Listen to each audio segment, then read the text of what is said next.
todos bienvenidos. La Universidad Católica de Santiago del Estero cumple 62 años formando profesionales, estudiando y ofreciendo soluciones a problemas locales, regionales y nacionales. El ejercicio del compromiso asumido en pos de la enseñanza superior.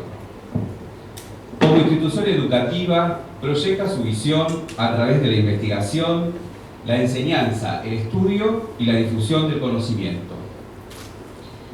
Desde su fundación, esta Casa de Altos Estudios encauzó su trabajo y esfuerzo a los problemas de su tiempo, con la mirada sensible y reflexiva sobre las dimensiones sociales, políticas, culturales, económicas y ambientales del territorio y su gente desde una perspectiva crítica, plural, democrática y constructiva. Su misión contempla el espacio y las herramientas para brindar enseñanza, investigación y servicios tendientes a garantizar la formación integral de sus estudiantes. Sus funciones se planifican y desarrollan de manera que sus egresados, en el ejercicio responsable y ético de su profesión, contribuyen a que los hombres y mujeres de nuestra comunidad puedan satisfacer sus necesidades vitales y sus aspiraciones de desarrollo y promoción personal y familiar. Señoras y señores, hoy la comunidad de la Universidad Católica de Santiago del Estero se reúne para participar de un momento trascendental en su vida institucional, la entrega de la distinción Doctor Honoris Causa de la Universidad Católica de Santiago del Estero.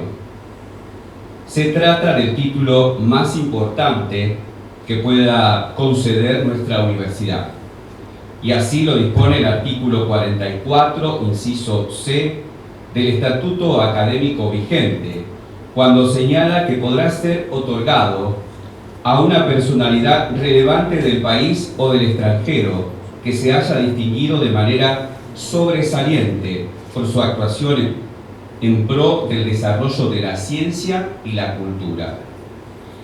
El Consejo Superior de la UCSE resolvió entregar esta distinción al profesor Antonio Empit Irujo, y por eso la comunidad universitaria asiste hoy con alborozo a este acto, que ha caracterizado siempre por su importancia en la vida de esta Casa de Altos Estudios.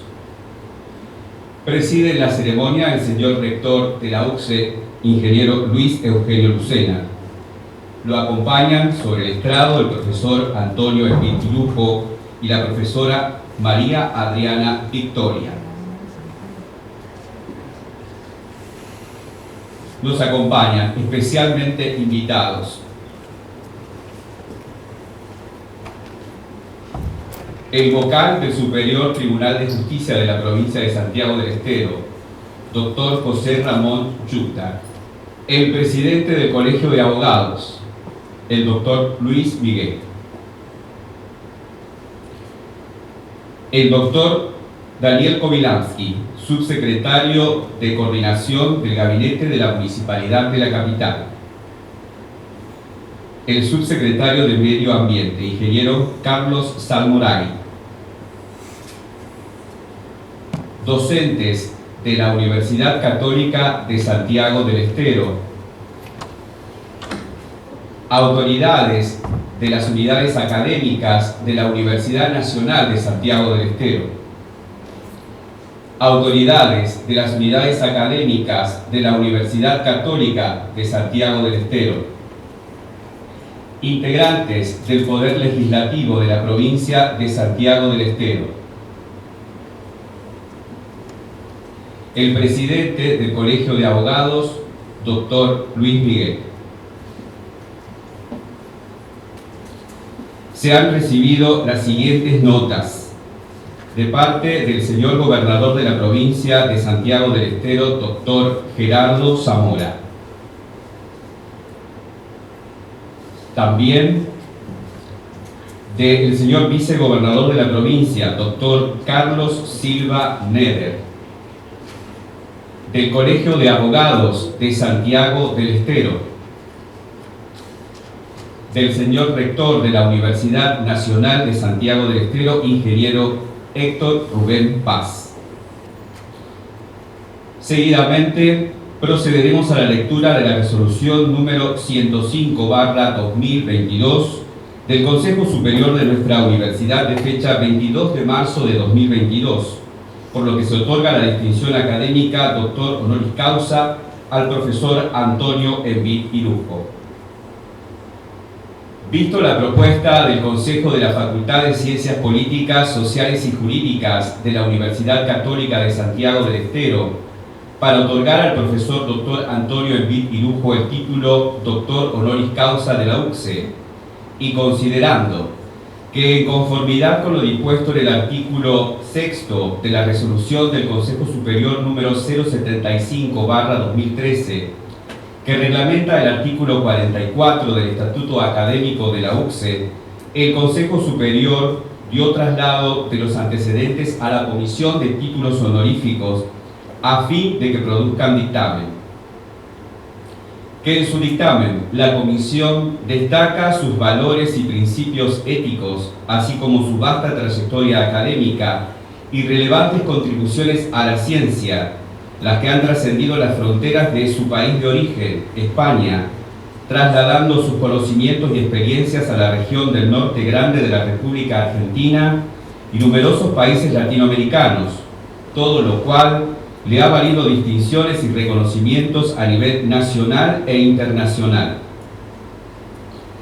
Que entre las numerosas distinciones otorgadas al profesor doctor Antonio Envid Irujo se destacan la medalla José de Calasanz al mérito docente, otorgado por el Gobierno de Aragón, la distinción honoris causa, otorgada por la Universidad Nacional de Cuyo de nuestro país, por la Universidad Nacional de Mendoza de la República Argentina y por la Universidad Nacional de Salta de Argentina. Que sus valiosas contribuciones relacionadas al derecho de aguas, derecho del medio ambiente, organización del territorio, derecho público de la economía, libertades públicas y derechos fundamentales se ponen de manifiesto en su fecunda labor como escritor y en su participación en numerosos proyectos de investigación y actividades como consultor senior en toda Europa, Latinoamérica y el Caribe, y en organismos internacionales como el BID y la CEPAL. Que el profesor doctor Antonio Envid Irujo ha forjado una estrecha vinculación académica con la Facultad de Ciencias Políticas, Sociales y Jurídicas de la Universidad Católica de Santiago del Estero, brindando una amplia colaboración para el desarrollo de diversas actividades, entre las que merece especial mención el primer curso de especialización postdoctoral de la Universidad de Zaragoza. Que por todo ello, dicha comisión recomienda al Consejo Superior otorgar el título doctor honoris causa al profesor doctor Antonio Envid Irujo, en virtud de que se han acreditado los requisitos previstos en el artículo 3º de la citada resolución para conceder esa distinción. Que la propuesta fue tratada por el Consejo Superior en su reunión del 21 de marzo de 2022, según consta en acta número 1047. Por todo ello, el Consejo Superior resuelve: artículo primero, otorgar al profesor doctor Antonio Envid Irujo el título de doctor honoris causa de la Universidad Católica de Santiago del Estero. Artículo segundo, conceder el título y la condecoración en el acto académico que se realiza hoy, 20 de abril de 2022, en el campus universitario de la UCSE. Artículo tercero, comunicar al vicerrector académico, al vicerrector de Relaciones, a los decanos de las unidades académicas, a la comunidad universitaria. Difúndase, cumplido, archivar. Lleva la firma del rector de la Universidad Católica de Santiago del Estero, ingeniero Luis Lucena.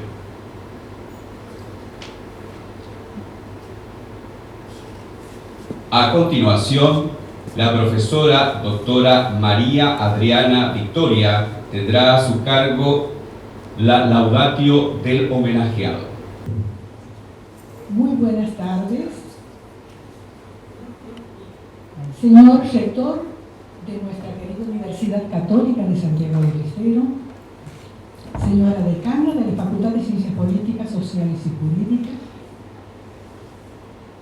señor vicepresidente primero del Poder Superior Tribunal de Justicia de Santiago del Estero, doctor Eduardo Zucker, señor defensor general, doctor Vilota,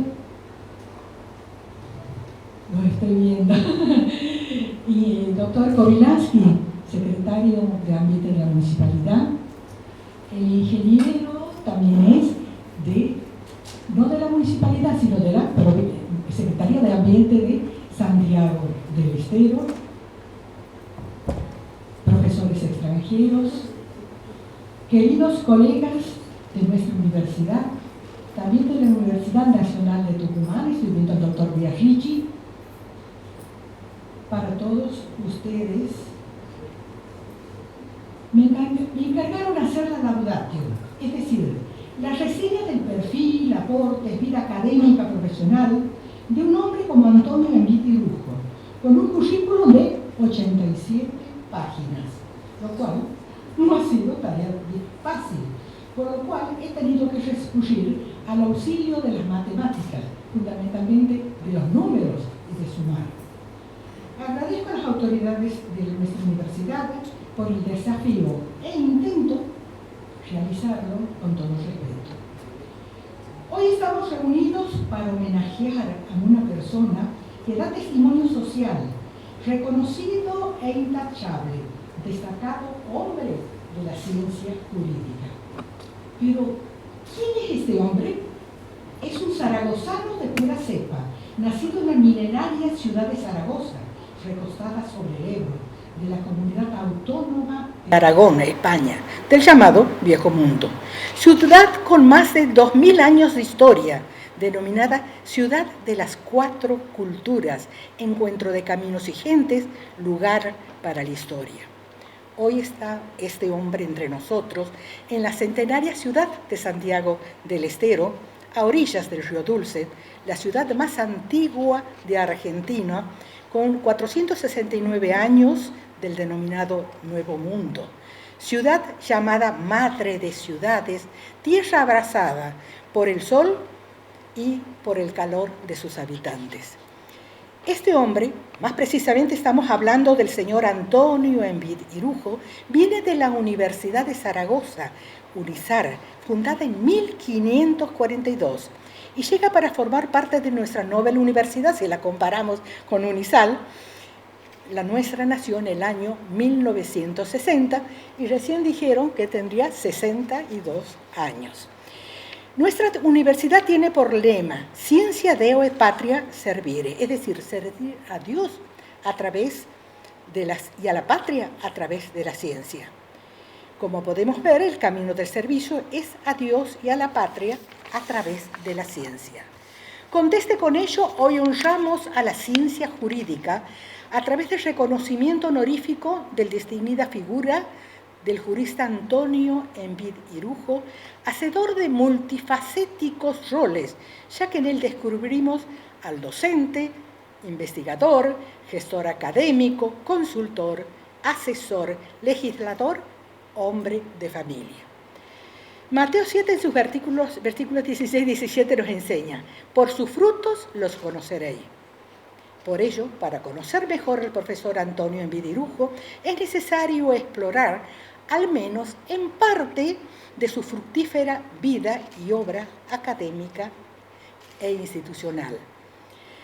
En el ámbito académico, como docente, cuenta con una proficua carrera iniciada en la UNIZAR, a donde obtuvo su título de doctor en el año 1977, calificada como sobresaliente, cum laude y premio extraordinario al doctorado. A la vez, inició en 1974 una auténtica carrera docente. No se saltó ningún escalón. Fue profesor, ayudante de clases prácticas, pasando por los cargos de profesor adjunto, interino, profesor titular, luego catedrático de la Universidad de Valencia y 1987, actualmente de la UNISAR. Dirige la línea Derechos de Aguas, del Ambiente, de los Recursos Naturales. Pero no solo se formó en UNISAR, sino que obtuvo becas en Alemania, en España. En Alemania, en la Fundación March, para analizar el ordenamiento jurídico educativo. Luego la Max Planck, estudios en Alemania, y posteriormente otra beca en la Fundación Humboldt del Instituto Max Planck de Heidelberg, Alemania. Asimismo, en España le otorgaron becas organismos oficiales como el Instituto de Ordenación del Territorio, la Secretaría del Estado de la Política Territorial y Obras Públicas, para estudiar la planificación hídrica por una parte y la organización y financiación de obras hidráulicas por otra parte. Además fue profesor del Diplomado de Gestión Integral de Agua y Manejo de Cuencas Hidrográficas en León, México, profesor visitante de nuestra universidad en el 2018, invitado por el gobierno norteamericano, concurrió 2 veces. En España ha sido director del Seminario de Aguas y también del programa de doctorado. En Argentina, director del posgrado en Ambiente y Derecho de Aguas, organizado por la Universidad de Mendoza y la UNISAR. Ha transmitido sus enseñanzas no solo en la cátedra, sino en la dirección de 20 tesis doctorales, 16 de estas en la UNISAR. Tesis sobre derecho administrativo, derecho de agua, derecho energético, derecho ambiental. 14 de ellas calificadas como sobresalientes, lo cual indica la excelencia de los alumnos, pero también de su director. Tuvo 44 participaciones como presidentes en tribunales de tesis doctorales desde 1989 hasta el 2021. En España, 40, pero también en Argentina, 3 tesis. En Salta, en la Escuela de la Magistratura, en Tucumán, en el Congreso Argentino de Aguas, en Santiago del Estero actuó en el curso de posgrado de la UNISAL. Y en Buenos Aires, en el PROSAP, que es ese programa social. En la Universidad del Externado de Colombia, en Costa Rica, Ecuador, Guayaquil, México. Su producción científica gira en torno a 3 disciplinas troncales. ¿Cuáles son? Derecho administrativo, derecho de aguas y derecho ambiental. Pero también agrega otras, según yo infiero, de los escritos, como ser derecho energético, del consumidor, de los recursos naturales, urbanística, derecho legislativo, derecho político e impositivo, derechos humanos y también de educación, pero a su vez planteando interdisciplinariedad no solo entre estas diversas disciplinas jurídicas, sino con otras ciencias como ser las sociales. Yo diría que analiza el mundo de la teoría, de las normas y la realidad. La teoría realista del derecho, que nosotros conocemos en Argentina por Goldschmidt o por Reale de Brasil. Excelente orador, difunde sus saberes a través no solo de la cátedra, sino de conferencias, en cursos, seminarios, workshops, mesas redondas. En su tierra natal, en Derecho Administrativo, en diversas universidades.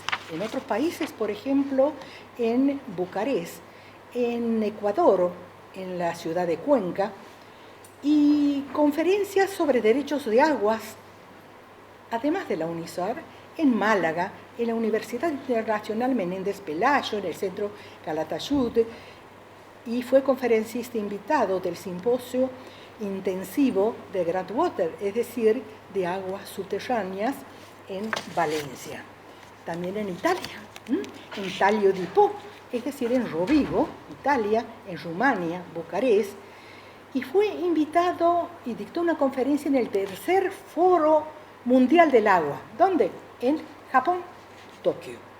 También tuvieron presente conferencias en derechos ambiental en Zaragoza, en la Universidad de Córdoba, en diversos países, como ser en Colombia, en la Universidad del Externado, en derecho legislativo en Badajoz, en educación una conferencia sobre libertad de enseñanza, problemas conceptuales y sus consecuencias, en la Cátedra UNESCO de Gestión y Política Universitaria de la Universidad Politécnica de Madrid.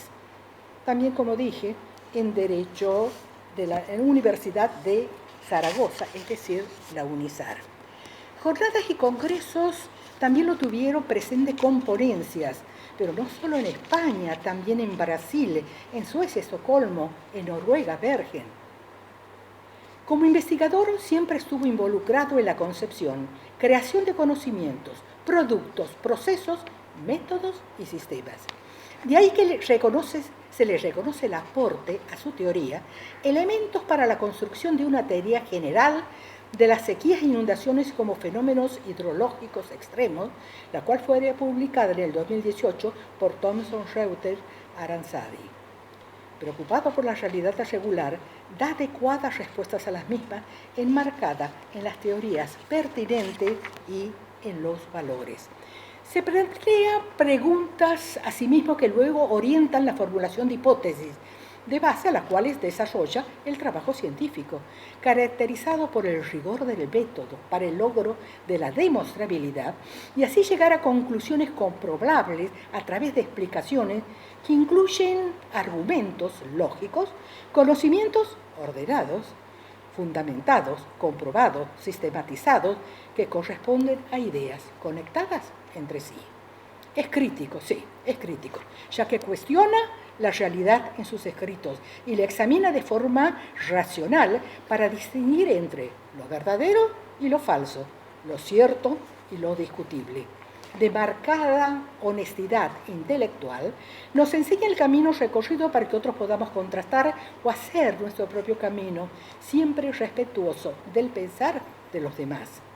Y así como realizó la carrera docente, también hizo lo mismo en investigación, iniciándose en el año 1974 como becario de investigación, luego fue investigador principal de 10 proyectos desde 1994 a 2011, y uno en gestión de recursos naturales, otro en agua y energía, también en derechos humanos, y fueron otorgados y formalizados por organismos estatales, como decir, por ejemplo, el gobierno de Navarra de Aragón.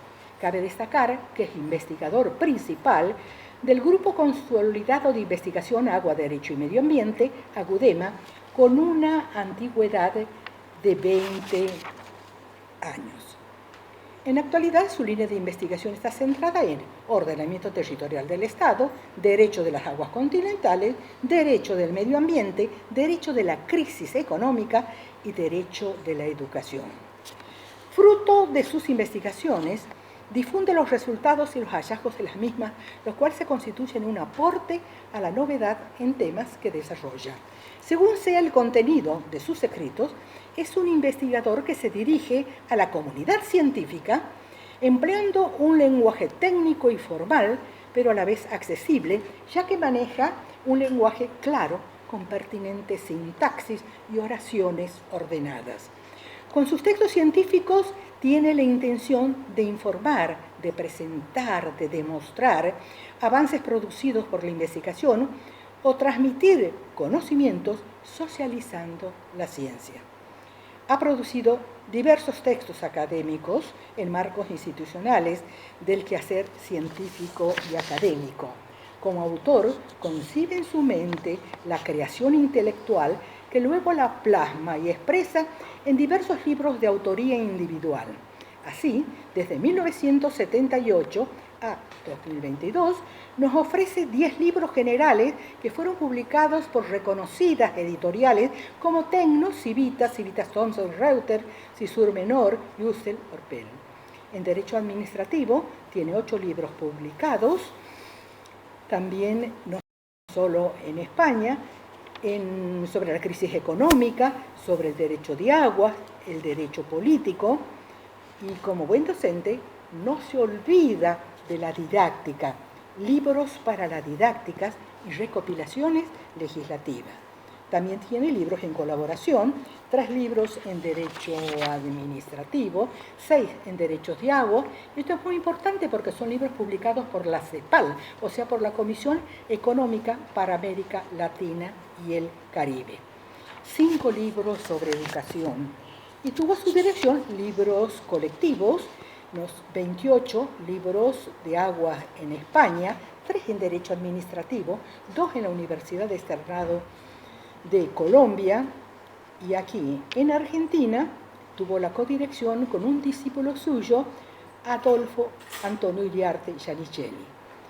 En Derecho de los Recursos Naturales también publicó un libro en el Externado de Colombia y en España un libro sobre los derechos humanos.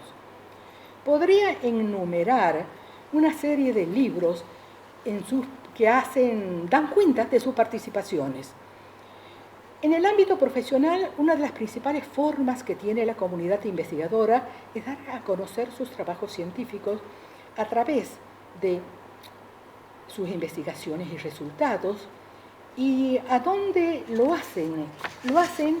Se comparten saberes en diversas revistas jurídicas.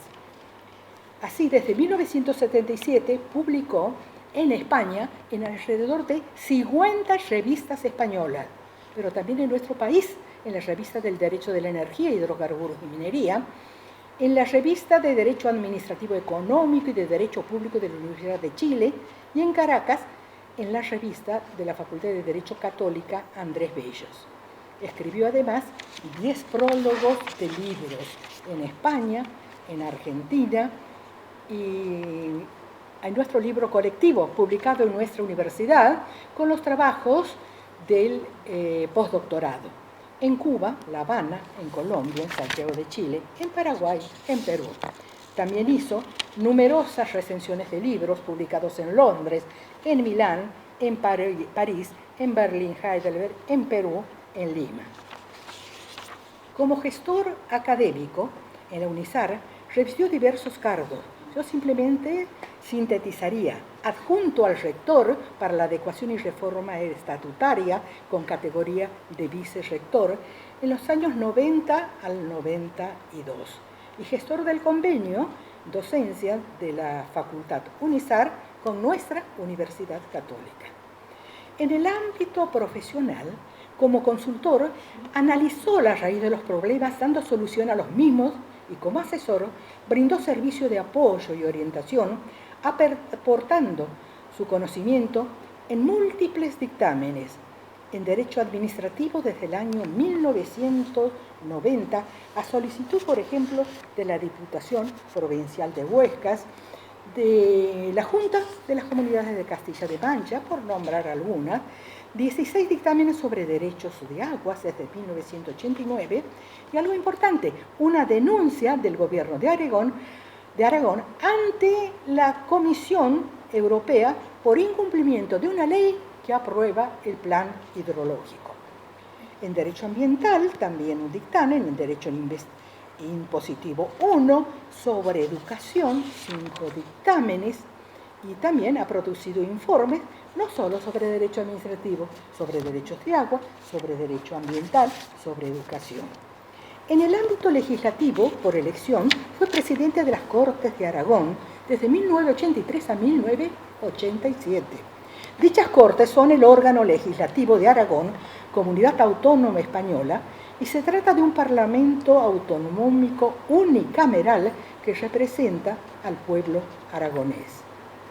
Respecto a los principales honores recibidos, podríamos decir que fue coordinador de proyectos de investigación otorgados por la Agencia Española de Cooperación Internacional.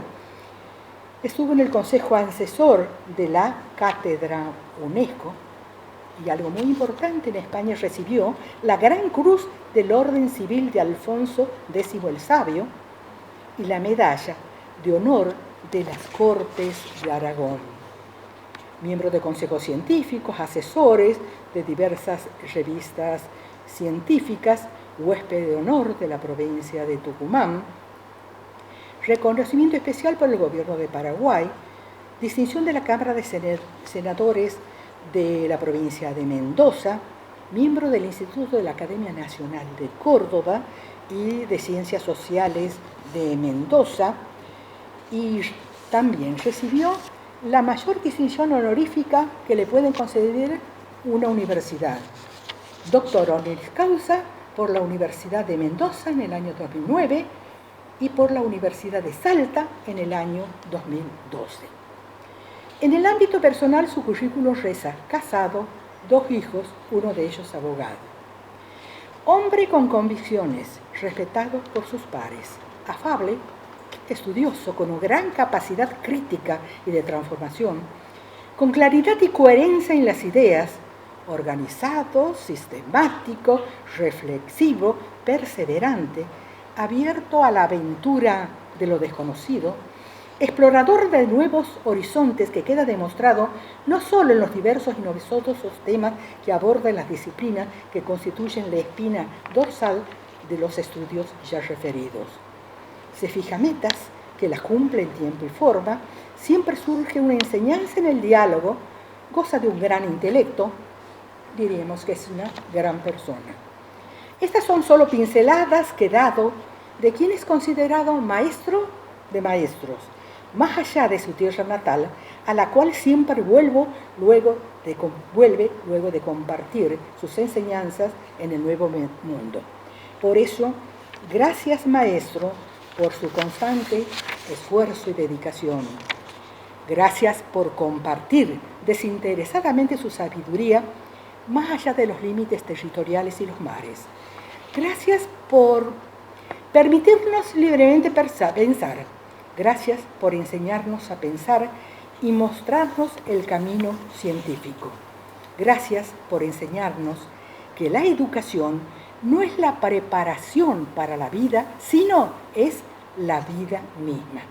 Gracias por formar parte de nuestra querida universidad. Gracias por ser como es. Gracias.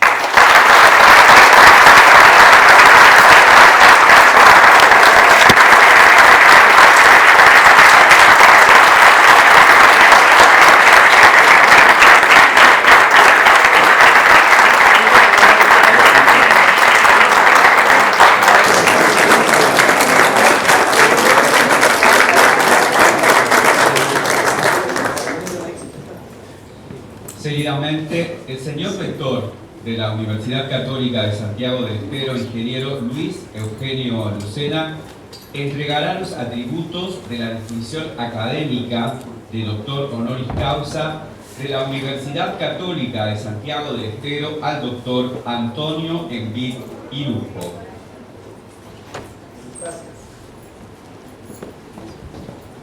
Se trata de una copia de la resolución del Consejo Superior de la UCSE, por la que se concede el título honorífico, un diploma que así lo acredita.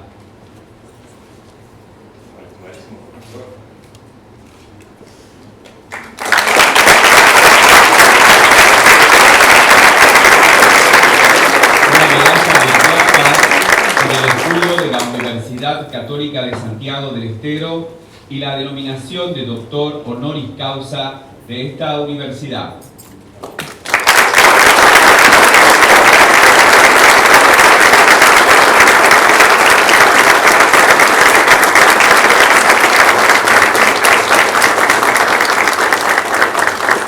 Además, el rector hace entrega al doctor Antonio Envid Irujo de una obra artística del pintor santiagueño Alejo Pernigotti.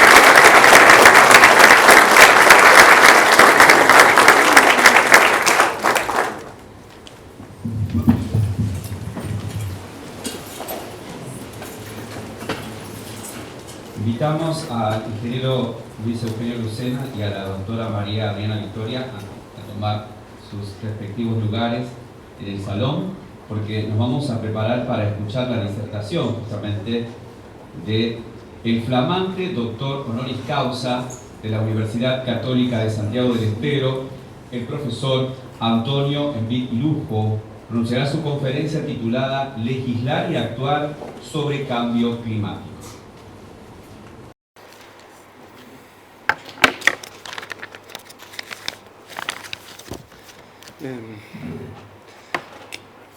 ¿Cómo empezar después de la sucesión de halagos que he recibido en este lugar? La verdad sea dicha que es muy difícil. En fin, vamos a atenernos a lo formal, a contener la emoción, a hacerla salir en los momentos adecuados, justos, en los múltiples abrazos que, con ausencia del COVID, ya he empezado a dar y seguiré dando a lo largo del día y la noche de hoy. Y bueno, pues permítanme, en primer lugar, que realice un saludo expreso y afectuoso al señor rector de la universidad, don Luis Lucena, a la decana de la Facultad de Derecho, doña Liliana Albala, a la doctora Adriana Victoria. Adriana, qué palabras más poco contenidas has dicho. Al resto de autoridades civiles, universitarias, al claustro, a los muchos alumnos que se han incorporado a este acto, y créanme, alumnos, que ustedes son la justificación de mi pasado y espero del futuro que me queda todavía, así que un saludo especial para todos ustedes y un saludo también para aquellos que se han desplazado específicamente a este acto, queridísimo Sergio Díaz Ricci, Carolina Salazar.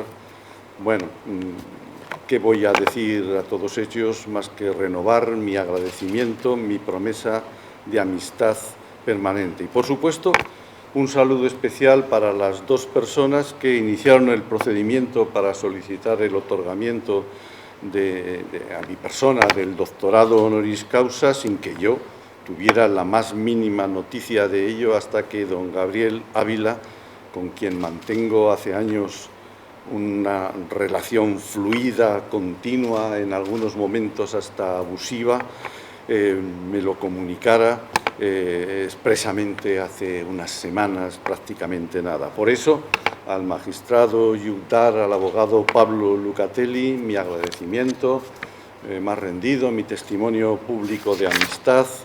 Hace ya unos cuantos años que de la mano del doctor Lucatelli vine a esta ciudad por primera vez para impartir algunos cursos y conferencias, realizar actividades con el Colegio de Abogados, actividad que volvió a repetirse, sobre todo especialmente con esta Universidad Católica, con quien celebramos un convenio que dio lugar a un posgrado de un gratísimo recuerdo. El testimonio es un libro donde están los trabajos que los alumnos absolutamente destacados llevaron a cabo en ese momento. Sin duda seguiremos buscando nuevas actividades de futuro y deseo, antes que cualquier otra cosa, que podamos asistir muy pronto, y así será, la defensa de algunas de las tesis doctorales que en la continuación de aquel convenio han venido desarrollándose justo desde el comienzo de esta terrible pandemia que todavía estamos viviendo, pero estoy seguro que a partir de este momento con renovada intensidad. Y obviamente el capítulo final de agradecimientos es para la misma institución educativa que nos acoge, la Universidad Católica de Santiago del Estero, cuyo Consejo Académico ha adoptado la decisión de otorgarme ese honor. Lo hemos oído en unas magníficas palabras y para mí absolutamente emocionantes.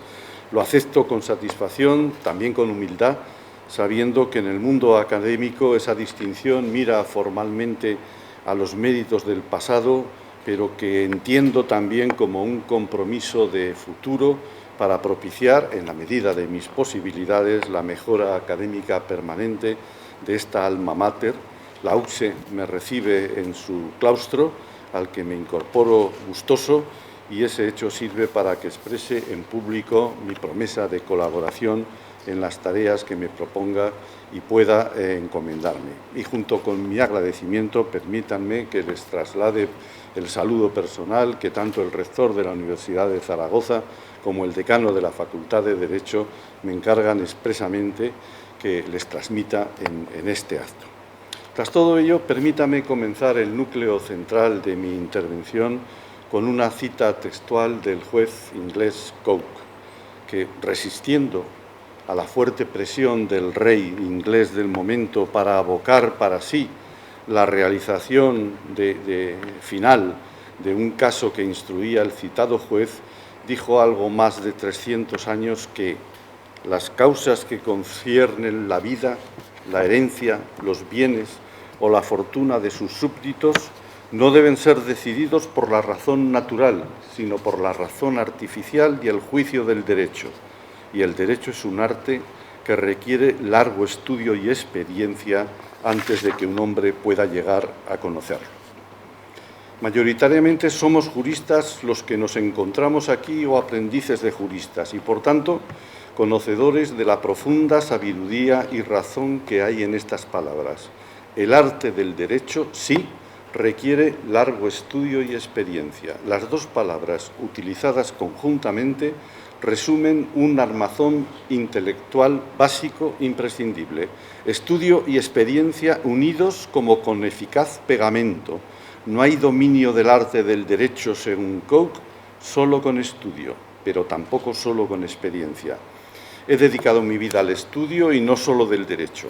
La evolución de las cosas y el largo tiempo recorrido me ha permitido ejercer distintas funciones y sumar múltiples experiencias, entre ellas una actividad profesional y académica muy rica que se ha desarrollado en buena parte en distintos países latinoamericanos. Soy testigo humilde y privilegiado de la profunda verdad que subyace a las palabras del juez Coke.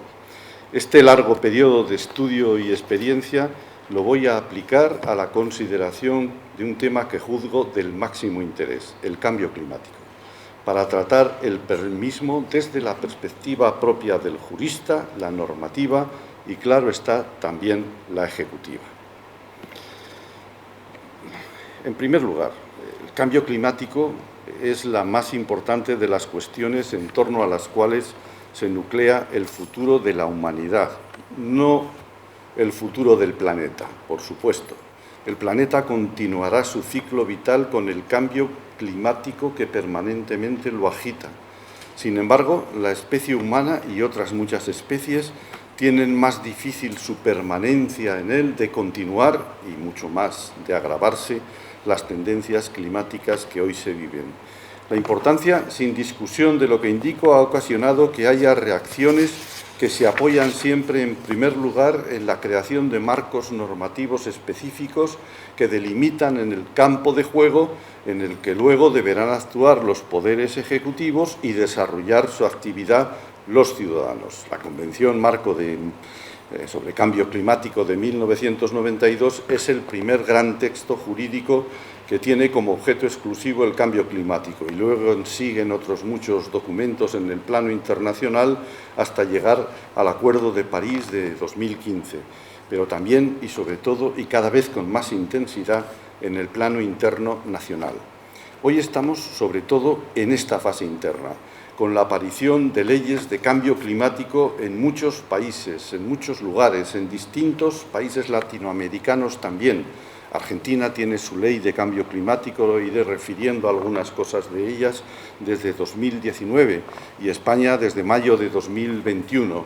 Igualmente se han iniciado, como no, políticas de cumplimiento o de ejecución o de aplicación más o menos profundas, más o menos simples de esa normativa para intentar mitigar o adaptarse a las exigencias del cambio climático.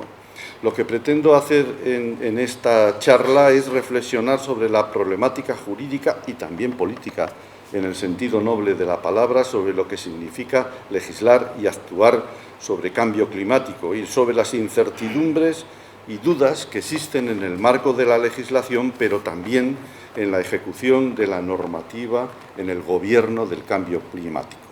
A continuación planteo algunos ejemplos de tales incertidumbres y dudas, siempre buscando el lado jurídico de las distintas perspectivas que se van a ir aportando.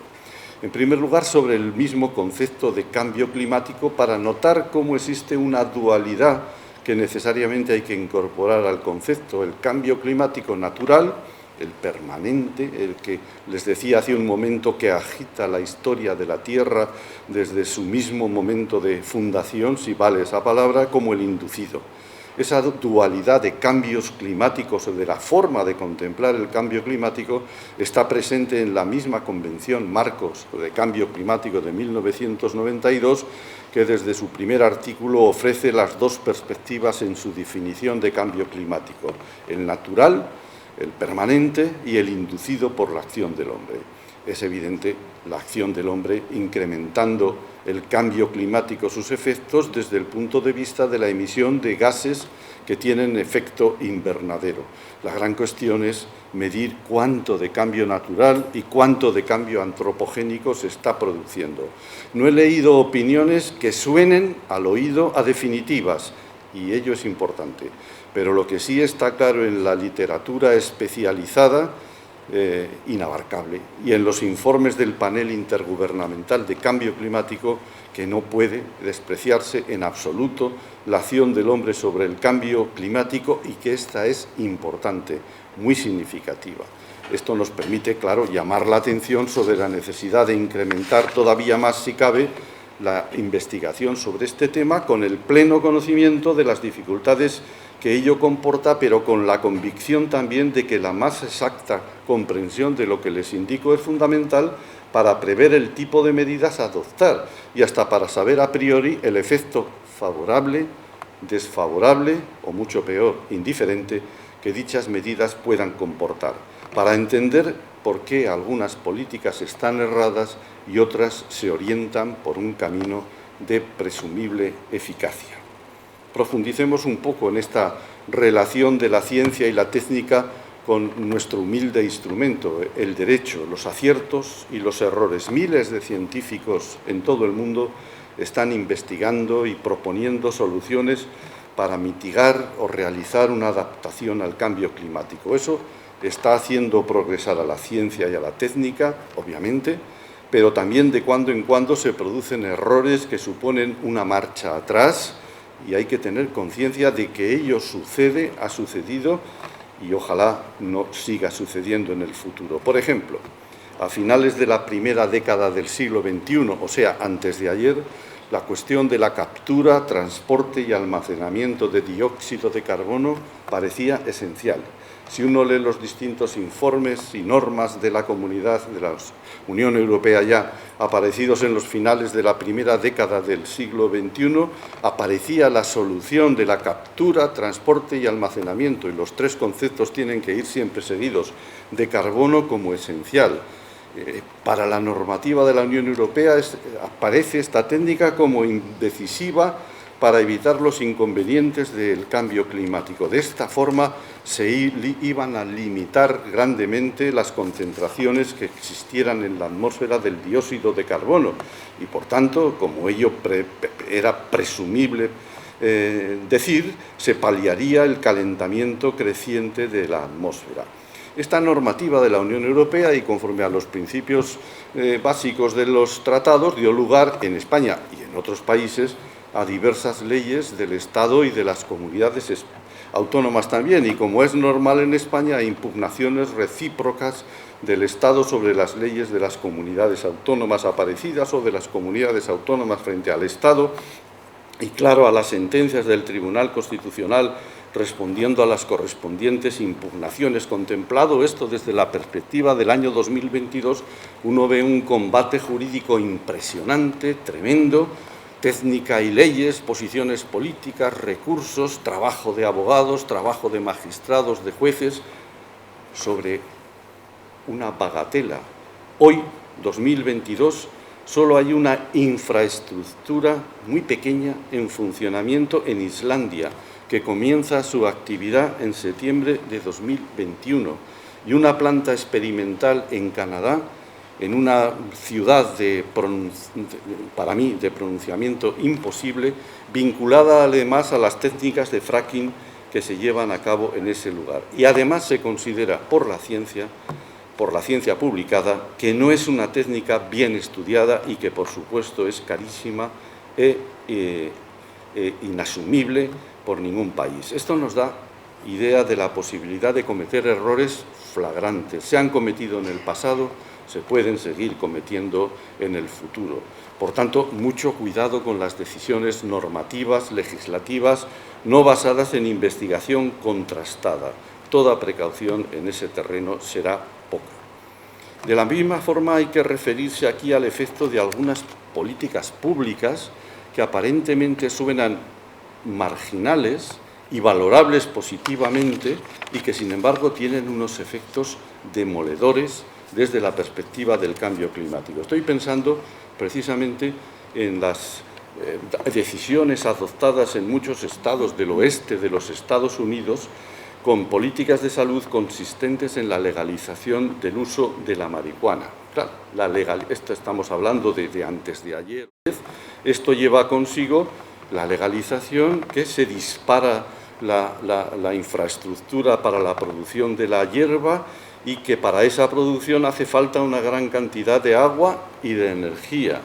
Y energía que proviene mayoritariamente de fuentes no renovables, porque esa es la situación actual de la producción de energía, no solo en los Estados Unidos, por supuesto, energía sobre todo convencional. El resultado contemplado hoy ha sido contrario a las políticas que deben seguirse en materia de cambio climático. Aumento impresionante del consumo de agua y, por lo tanto, dificultades para asumirla para otros usos. Y aumento impresionante del consumo de energía no renovable. Es decir, una política de salud, sin duda alguna, muy valorable desde esa estricta perspectiva, ha conducido a un agravamiento en la situación de cambio climático. Esto, claro, nos lleva consigo de la mano imprescindiblemente a la cuestión de la necesaria evaluación previa y posterior de las políticas públicas, que es un tema muy amplio, seguro, denso, difícil, pero que debe abordarse necesariamente en todos los países, al menos en los que están avanzados social y económicamente, pero que todavía no se hace de una forma sistemática y con buena técnica. Y en este marco, el papel de la energía nuclear. Esto es algo que merece una consideración específica. Sé muy bien que en Latinoamérica esta no es una cuestión relevante. La producción de energía de origen nuclear en Latinoamérica no es muy importante. En Argentina creo que tienen una planta en funcionamiento, un poco más en Brasil y ya desaparece. Y ello fundamentalmente porque es la energía hidroeléctrica, que todavía tiene un campo impresionante de desarrollo en Latinoamérica, bien que con los correspondientes procesos de evaluación ambiental y de protección ambiental, que desde luego es en el futuro la de predominante utilización en Latinoamérica. Pero al margen de ello sí que merece la pena contemplar un hecho muy simple. La energía nuclear no produce gases de efecto invernadero, ninguno, por definición. Por lo tanto, y desde ese estricto punto de vista, es una energía favorable a la lucha contra el cambio climático de origen antropogénico. El contraste con lo que sucede con las energías derivadas del carbón, del petróleo o del gas es evidente. Pero, claro, atención, es una energía que produce unos residuos bien peligrosos y durante muchísimo tiempo, durante un tiempo que se escapa completamente de cualquier consideración humana. Pero desde otra vez la política de cambio climático es absolutamente indiferente a la cuestión de los residuos. Lo que importa desde esa estricta política es que, la utilización de esta energía no calienta la atmósfera y no produce un agravamiento en ese sentido. Si nos vamos a nuestro papel de juristas y razonamos sobre qué diría una ley de cambio climático sobre esta cuestión, pues podría tomar tanto decisiones fomentando esta energía si se situaba exclusivamente en la óptica del cambio climático, como prohibiéndola si esa digamos, legislación, quería además tomar una perspectiva estrictamente ambiental, o, lo que sucede en la actualidad, no decir absolutamente nada, que es lo que hacen la mayor parte de las leyes existentes en el planeta sobre cambio climático, que es la postura siempre más cómoda. Y además no es extraño que los países sigan políticas diferentes en este ámbito. Por ejemplo, Alemania, que tenía un parque nuclear muy sustantivo, va a cerrar su última central nuclear a finales de este año. Claro, va a cerrarla en el contexto de lo que tenía planificado, pero la guerra entre Rusia y Ucrania va a permitir este cierre. Francia e Inglaterra ponen la energía nuclear el gran acento en su producción de energía y se proponen construir, y así lo han aprobado ya, nuevas centrales nucleares. Políticas absolutamente disímiles a unos kilómetros de distancia unos de otros países. Pero la Comisión Europea, el órgano de gobierno de la Unión Europea, acaba de aprobar considerar, atención, al gas y a la energía nuclear como energías verdes en el proceso de transición energética. No como energías verdes desde cualquier punto de vista, sino en el proceso de transición energética. Claro, lo ha aprobado antes del inicio de la guerra entre Rusia y Ucrania. Y lo ha aprobado basándose en la hipotética resolución de un problema práctico muy claro. Si se renuncia al carbón, como se ha renunciado en la mayor parte de los países y se han cerrado, luego hablaré algo de ello, las centrales de producción carbonífera, si se reduce el consumo del gas, si se reduce o se quiere anular el consumo de petróleo, ¿se puede mantener la actual dinámica del mundo de la producción industrial, agrícola, de servicios?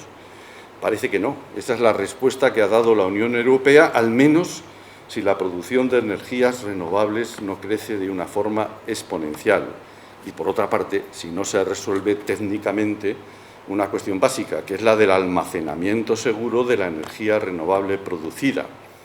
Y, desde luego, vuelvo otra vez al papel de los conflictos añadidos, como es la situación actual de guerra entre Rusia y Ucrania y la disminución del envío de gas ruso a Europa, con la no puesta en marcha de un gasoducto ya construido y el propósito europeo parece de disminuir el consumo de gas ruso. Todo esto que he indicado son algunos ejemplos, podría citarse muchos más, de las incertidumbres y muchas veces contradicciones que lleva consigo una política de cambio climático y el necesario papel del legislador dentro de ella. Y si hablamos del legislador, pues llegamos al papel central. Bueno, España tiene una ley de cambio climático desde mayo de 2021. España tiene una ley de cambio climático como Estado. Antes existieron 3 leyes de cambio climático de 3 comunidades autónomas, se adelantaron Cataluña, Andalucía y las Islas Baleares.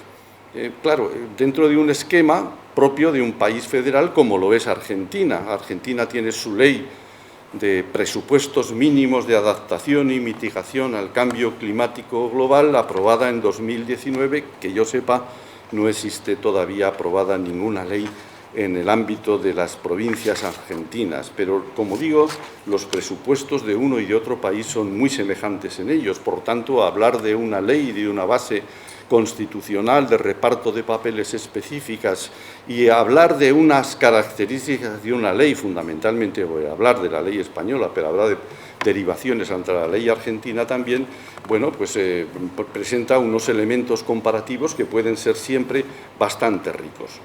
¿Qué características tiene la ley de cambio climático española? Y añado, y la mayor parte de las leyes de cambio climático que conozco, sobre todo las existentes en los distintos países latinoamericanos. Pues miren, la primera forma de caracterizar a la ley de cambio climático española es decir que es una ley peculiar. Son las leyes de cambio climático normalmente leyes incompletas. Una ley incompleta. ¿Por qué? Pues porque remiten a multitud de documentos, planes, estrategias, reglamentos, y dentro del cuerpo de las leyes de cambio climático pues existen muy pocas decisiones directas. Por ejemplo, en la ley argentina, ninguna. En la ley española sí que hay algunas decisiones adoptadas precisamente por la misma ley. Por ejemplo, la Ley de Cambio Climático española prohíbe el fracking, cuestión importante, como pueden ustedes juzgar, dado que en Argentina el fracking es precisamente la principal técnica con la que se gestionan determinados yacimientos como Vaca Muerta. La ley española prohíbe otorgar nuevas autorizaciones de exploración, permisos de investigación de hidrocarburos o concesiones de explotación para los mismos. Luego está marcando un corte decisivo en la utilización de hidrocarburos. No es nuestro país, precisamente, a no ser que se descubrieran muy rico en yacimientos de hidrocarburos, pero esta ley hace imposible que surjan nuevos si no se modifica, obviamente. Y en el ámbito de la energía nuclear se dice que no se admitirán nuevas solicitudes para el otorgamiento de permisos de exploración, permisos de investigación, concesiones directas de explotación y sus prórrogas, regulados al amparo de una ley de hace muchos años de minerales radioactivos.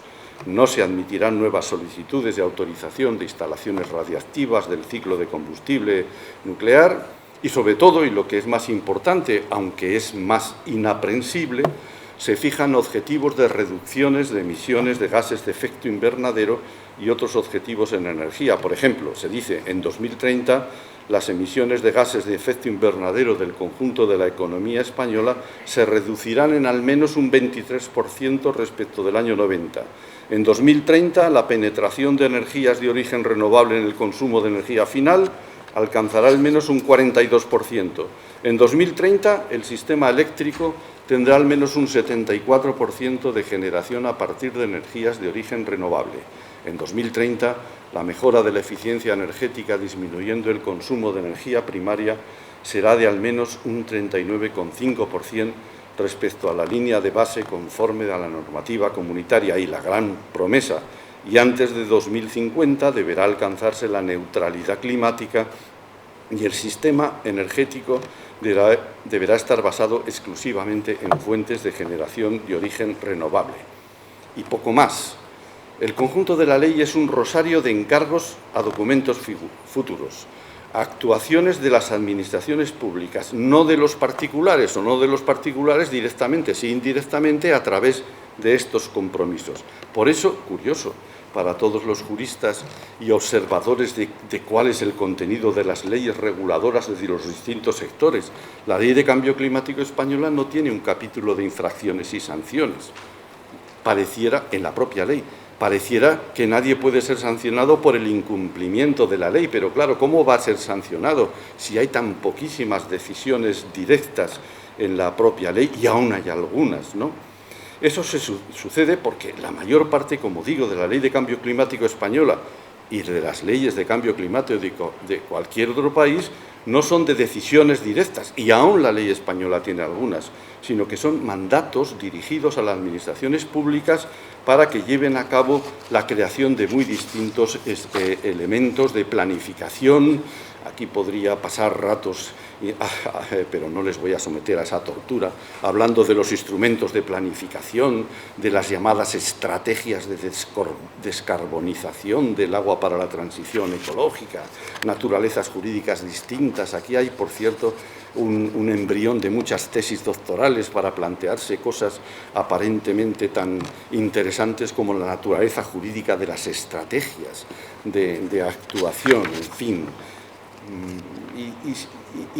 Y muchos encargos de actuación hechos por una ley de mayo de 2021, y en abril de 2022 ni uno de estos documentos ha aparecido ya.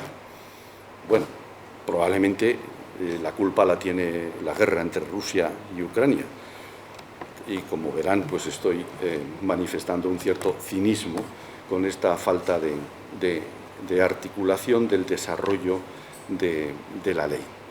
Pero hay un papel imprescindible del que hay necesariamente que hablar cuando hablamos de las políticas, de la legislación y de la actuación de cambio climático. Y ese papel imprescindible es el papel de los tribunales. En realidad, la ejecución de la normativa de cambio climático, recuerden el título de mi charla, Legislar y actuar sobre cambio climático, va a depender fundamentalmente de dos cosas: de las decisiones que adopten periódicamente los órganos de la Unión Europea. La Unión Europea quiere ser la avanzada en el planeta de las políticas de cambio climático, y estos porcentajes que les he indicado hace un momento pues responden también a compromisos y a mandatos de la Unión Europea que los países se disponen a cumplir, por un lado, y por otro lado de las decisiones de los tribunales. Y alguien se preguntará, pero ¿cómo los tribunales pueden operar en este ámbito que suena tan absolutamente, digamos, críptico en cuanto a los documentos? Bueno, no solamente es que los tribunales puedan actuar, sino que han actuado. Comienzan a aparecer sentencias curiosas que anulan decisiones de los gobiernos, tachándolas de poco ambiciosas en materia de cambio climático, ¿no? El supuesto específico son de dos países, Holanda y Alemania. Holanda con una sentencia urgenda que nuestra compañera y amiga María estudió ya hace unos años y tiene publicado, y bueno, que ha supuesto esa sentencia una desautorización por tímida de la acción de Holanda en el ámbito de cambio climático. Por cierto, recuerden ustedes un momento el mapa de Europa y el tamaño de Holanda, pero ¿de verdad es tan decisivo lo que Holanda puede hacer para bueno, eso no se lo planteó el tribunal holandés, y tampoco se planteó, obviamente, cómo se trata de ejecutar y se puede ejecutar esa sentencia. Pero es que en Alemania, que ya tiene un tamaño respetable y es uno de los mayores emisores, yo creo que el mayor emisor en Europa, en la Europa continental, de gases de efecto invernadero, también ha habido una sentencia desautorizadora de los compromisos de Alemania. Y al revés que la holandesa, que quiere la sentencia que inmediatamente todo cambie y sea, digamos, distinto, a Alemania su tribunal le ha dado tiempo de decidir hasta el 31 de diciembre de 2022, o sea, dentro de 8 meses, nada, sobre cómo va a aplicar una política más efectiva de cambio climático. Pero es que además, otros dos muestras, un tribunal holandés ha sentenciado que la multinacional Shell debe reducir sus emisiones de CO2. Un tribunal británico ha anulado la decisión de, nada menos, de ampliar el aeropuerto de Heathrow porque no se tuvo en cuenta en la decisión administrativa de ampliación el Acuerdo del Clima de 2015, y esta sentencia es de febrero de 2020. Bueno, también hay sentencias en este sentido que han rechazado los recursos de los reclamantes. Este es un mundo muy interesante. Por supuesto, en España, distintas ONGs han planteado ya ante el Tribunal Supremo una desautorización de los compromisos españoles por tímidos, etcétera. Desde el punto de vista de la teoría general del derecho, uno se plantea cosas tan simples como, bueno, esto responde realmente esas hipotéticas sentencias que surgieran en el futuro, algunas ya han surgido, al reparto competencial propio de un Estado de Derecho entre tribunales, legislador y administración. ¿Qué teoría, qué forma de prueba se ha desarrollado ante los tribunales? ¿Cuáles son los peritos que han comparecido o pueden comparecer? ¿Cuáles son los efectos hipotéticos? ¿Quién debe de cumplir una sentencia? Una sentencia así que es desautorizadora de toda una política que fundamentalmente es una política económica, porque no se olviden, las políticas de cambio climático son sustancialmente políticas económicas. Claro que son políticas ambientales, pero eso no es lo importante es que son políticas económicas. Bueno, estamos ante un ámbito que es muy movible. Probablemente igual en este momento que les estoy hablando tendría, si hablara dentro de una semana, que modular lo indicado porque había aparecido una nueva sentencia en vaya usted a saber qué lugar y que también era crítica sobre la forma de lucha contra el cambio climático. Por cierto, ¿se puede luchar contra el cambio climático sin leyes de cambio climático o sin decisiones en las leyes de cambio climático específicas? La cuestión es muy importante porque fíjense, si yo les he dicho que la mayor parte de las leyes de cambio climático no contienen ni una sola decisión efectiva por sí mismas, la ley argentina, la ley española muy poquitas, pero podemos recorrer el continente latinoamericano y creo tener todas las leyes y no hay decisiones en ninguno de los casos, entonces es que es imposible luchar contra el cambio climático, este cambio climático obviamente antropogénico, el cambio natural del planeta, da igual que alguien se plantee luchar contra el mismo, pues esa es una tarea que supera hasta las fuerzas del mitológico Hércules, por supuesto, ¿no? Pero ¿se puede luchar? Bueno, les pongo el ejemplo del cierre de los elementos, de las infraestructuras de producción de energía termoeléctrica en España, una de ellas muy importante en la comunidad autónoma de Aragón. Se han cerrado todas las infraestructuras de producción de energía termoeléctrica en España, atención, sin que el poder público ha dicho que se cerraran, sin que haya una orden, cuestión que es también sorprendente. El poder público ha contemplado el fenómeno del cierre de las centrales termoeléctricas que se ha hecho efectivo hace ahora algo un poco más de un año y, por cierto, ya se ha notado en los porcentajes de emisión de gases de efecto invernadero que en España han mejorado notablemente como consecuencia de este cierre. ¿Y por qué han cerrado las centrales termoeléctricas al margen de lo que el Gobierno opinara si sí o si no? Por dos causas. Primera de ellas, por la elevación sustancialísima del precio de los derechos de emisión de gases de efecto invernadero. Es que para emitir hay que pagar. Y si en el año 2014-2015, les hablo de memoria, el precio de emisión de una tonelada de gases de efecto invernadero era de 7 euros tonelada, por ejemplo, en el año 2020, cuando se tomó como referencia y las compañías dijeron no podemos más, era de 50 y tantos euros, imagínense, y no había guerra entre Rusia y Ucrania y la inflación era muy distinta. Por un lado eso, y por otro lado una cuestión puramente interna española, y es los impuestos que existen en función de una legislación a la producción de energía eléctrica. El poder público, el nuevo poder público, el nuevo gobierno surgido de una moción de censura, etcétera, adoptó una decisión de suspender, porque veían que cuál era el efecto, suspender por 6 meses la recaudación de los impuestos para la producción de energía, pero hacía falta dinero para mantener y volvió a ponerse en marcha con fecha, creo que es 1 de abril de 2019, el impuesto a la producción de energía eléctrica. Sumamos el coste del impuesto a la producción de energía eléctrica, por cierto, 7% sobre el valor de la producción de energía eléctrica, más el importe disparado de los derechos de emisión de gases de efecto invernadero, las compañías cerraron, sin más, absolutamente. Y bueno, pues llevamos un año sin producción termoeléctrica en España. Se puede luchar contra el cambio climático sin leyes de cambio climático.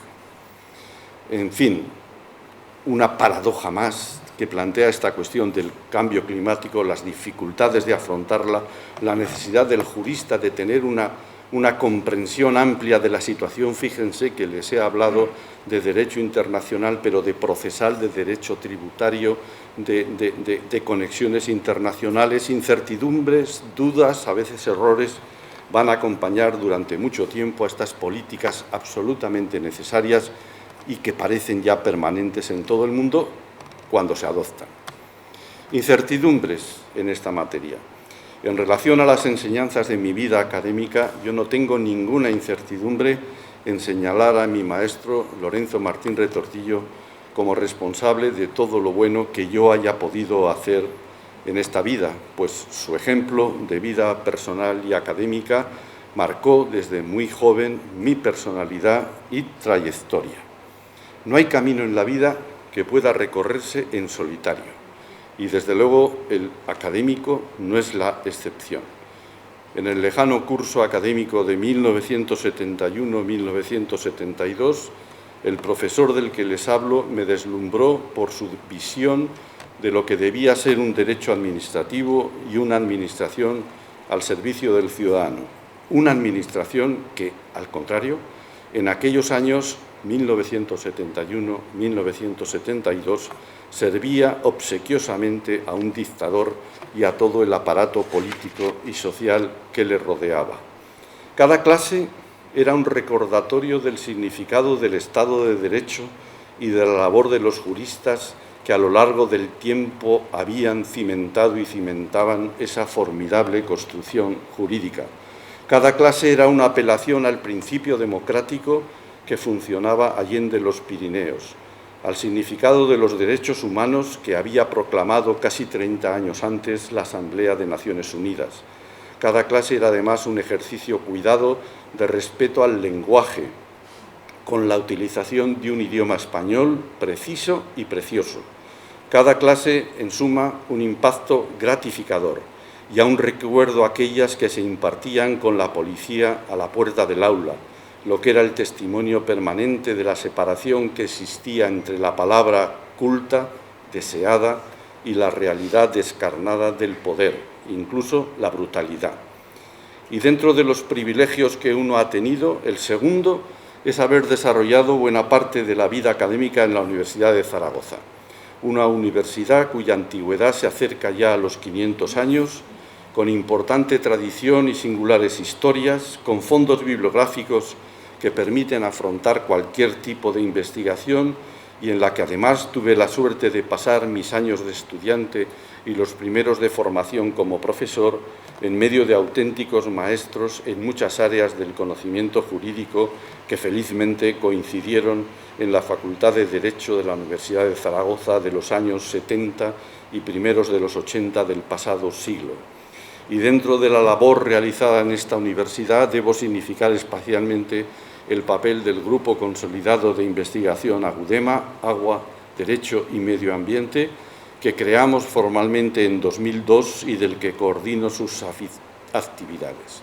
Está formado por profesores de Derecho Administrativo, Financiero, Tributario, Internacional Público, Mercantil, Constitucional y Civil, así como hoy un profesor de Geografía Humana, y en el pasado también hemos tenido economistas entre nosotros. Dos profesores del grupo, María Martínez, Sergio Salinas Alcega, me acompañan en este momento. Y el grupo de profesores que formamos Agudema hemos realizado muchas actividades, jornadas, congresos, afrontado proyectos de investigación y tenemos un interés especial en nuestra relación con Iberoamérica. Incluso, y ello no es marginal o anecdótico, aprovechamos cualquier oportunidad para incrementar las relaciones de amistad entre nosotros. Quiero decir públicamente lo que en privado me han escuchado muchas veces los miembros del grupo. La existencia y actividad de este grupo constituye para mí un estímulo constante y sin duda la principal de las razones para no desanimar un momento en la labor investigadora y docente en la universidad. Y finalmente, quiero mencionar dentro de esa sucesión de certezas, nunca de incertidumbres, de privilegios que inmerecidos y desde luego no escritos en mis genes me han convertido en un hombre afortunado, el papel de mi esposa, Manuela Tello Val, con la que llevo juntos desde 1971, 51 años ya. Para ella, mi recuerdo, mi cariño en estas palabras finales de la lección. Muchas gracias por su atención.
Destacamos también la presencia de autoridades de la Policía de la provincia de Santiago del Estero y también del Defensor General de la provincia, Sebastián Milo. Muchas gracias. Bueno, estamos acondicionando este espacio que va a ser un espacio celebrativo, lo que vamos a compartir ahora, porque tiene que ver con justamente una presentación del coro de la Universidad Católica de Santiago del Estero. Es este espacio necesario, así que los vamos a recibir a ellos con este fuerte aplauso.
piedad y sabemos quiere decir que vencer debemos o bien morir. Por eso cantamos los de Aragón, cuando enamoramos tan dulces son.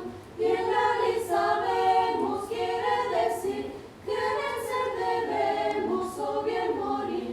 Por eso cantamos los de Aragón, cuando enamoramos tan dulces son. Piedad y sabemos quiere decir que vencer debemos o bien morir. Quiere decir que de guerra vencer debemos o bien morir.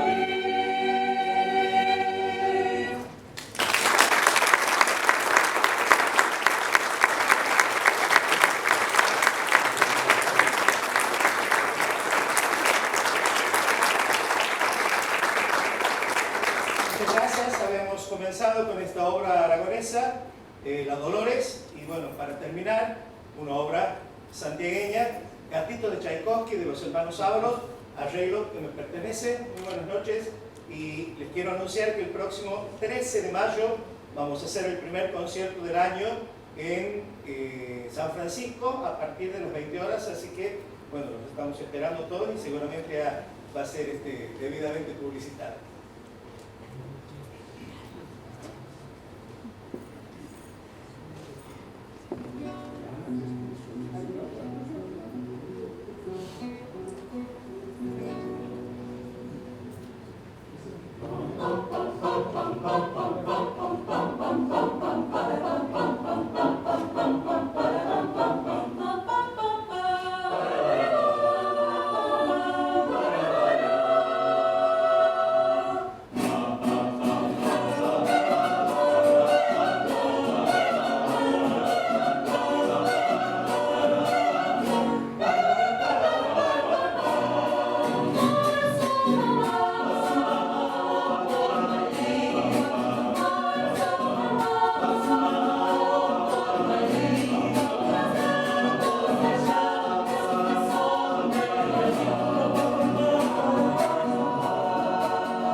Agradecemos al coro estable de la Universidad Católica de Santiago del Estero y al profesor Mariano Valladares. Muchísimas gracias.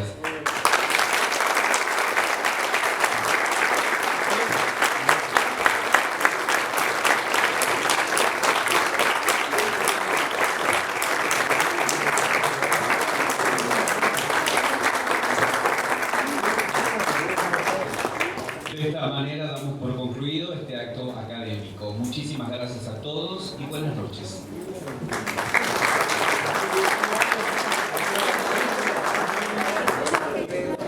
Chao.